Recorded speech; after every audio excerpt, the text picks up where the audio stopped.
अमरावती जिल्हा स्त्री रुग्णालय अग्नितांडव प्रकरणी धक्कादायक खुलासा समोर आलाय। पीडब्ल्यूडी विभागानं फायर ऑडिटकडे 37 दिवस दुर्लक्ष केल्यानंच 3 नवजात बाळांचे प्राण गेल्याचं समोर आलंय। या हॉस्पिटलच्या फायर ऑडिटची मुदत 29 ऑगस्टलाच संपणार होती, तेव्हा रुग्णालयानं त्याआधीच हालचाली केलेल्या होत्या। त्यामुळे प्रभारी वैद्यकीय अधीक्षक डॉक्टर विनोद पवार यांनी फायर ऑडिटसाठी 25 जून रोजीच पत्र पाठवलेलं होतं। त्यानंतर 17 जुलै रोजी स्मरणपत्र सुद्धा पाठवण्यात आलं, मात्र त्याकडे 37 दिवस दुर्लक्ष केल्यानंच या बाळांचा बळी गेला। विशेष म्हणजे महिनाभरापूर्वी याच हॉस्पिटलमधल्या दुसऱ्या वॉर्डमध्ये वॉशिंग मशीन जळाल्याचं वरिष्ठांपासून दडवण्यात आलेलं होतं।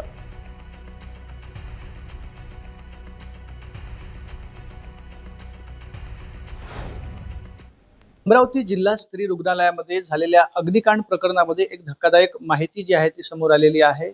जिल्हा सामान्य रुग्णालय प्रशासनानं या रुग्णालयाचं फायर ऑडिट केलं पाहिजे यासाठी पीडब्ल्यूडीच्या इलेक्ट्रिक डिपार्टमेंटला पत्र दिलं होतं आणि तब्बल 37 दिवस या पत्राकडे दुर्लक्ष झाल्याचं माहिती आहे। आणि याच विषयी बोलण्यासाठी आपल्यासोबत जिल्हा शल्यचिकित्सक डॉक्टर विनोद पवार सर आहेत। सर, काय संबंधानं आता हे 37 दिवस पत्राकडे दुर्लक्ष केलंय? काय काय पत्रामध्ये सांगण्यात आले होते आणि काय मागणी करतात?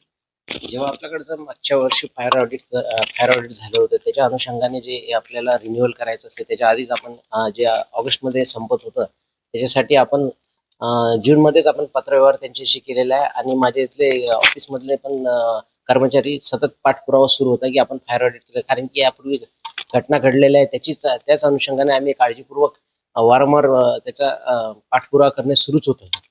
आणि तिथले इंजिनियर, जे एक्झिक्युटिव्ह इंजिनियर, डेप्टी इंजिनियर आणि ज्युनियर इंजिनियर सतत यांच्याशी बोलणं सुरूच राहत होतं की आमचं फायर ऑडिट करून द्या। हेच नाही संस्था, माझ्या इतर संस्था आहे त्याही बाबतीत त्यांच्याशी बोलणं सुरूच राहत होतं। सर, वारंवार आपण बोलत होतात, पत्रव्यवहार सुरू होता, मात्र त्यांच्याकडनं प्रतिसाद मिळत नव्हता। काय कारण होतं? त्यांनी सांगितले आम्ही प्रोसेसमध्ये आहे, आमची एजन्सी आयडेंटिफाय करत आहे आणि लगेच करतोय, हे शब्द त्यांचे राहत होते।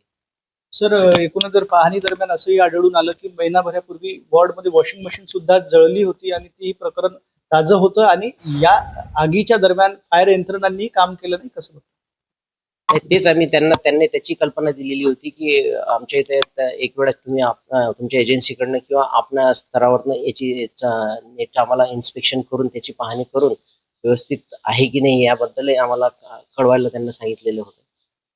सर, 2022 मध्ये पण आपल्या रुग्णालयामध्ये अशीच घटना घडली होती, पुन्हा हीच घटना घडली होती की एक धक्कादायक माहिती अशी आहे की 2022 मध्ये जी घटना घडली होती तेच व्हेंटिलेटर पुन्हा रुग्णालयामध्ये बसवण्यात आले होते आणि ज्या व्हेंटिलेटरमध्ये स्फोट झाला होता ते पूर्वीच्याच कंपनीचं होतं, कसं बघताय? मी ते डफनीला रुजू होण्याच्या पूर्वी, वैद्यकीय अधीक्षक म्हणून रुजू होण्याच्या आधी 2022 मध्ये पण अशीच घटना घडलेली होती आणि ते चौकशी झाल्यानंतर त्यांनी ते दोन्ही व्हेंटिलेटर रिप्लेस करून दिले होते।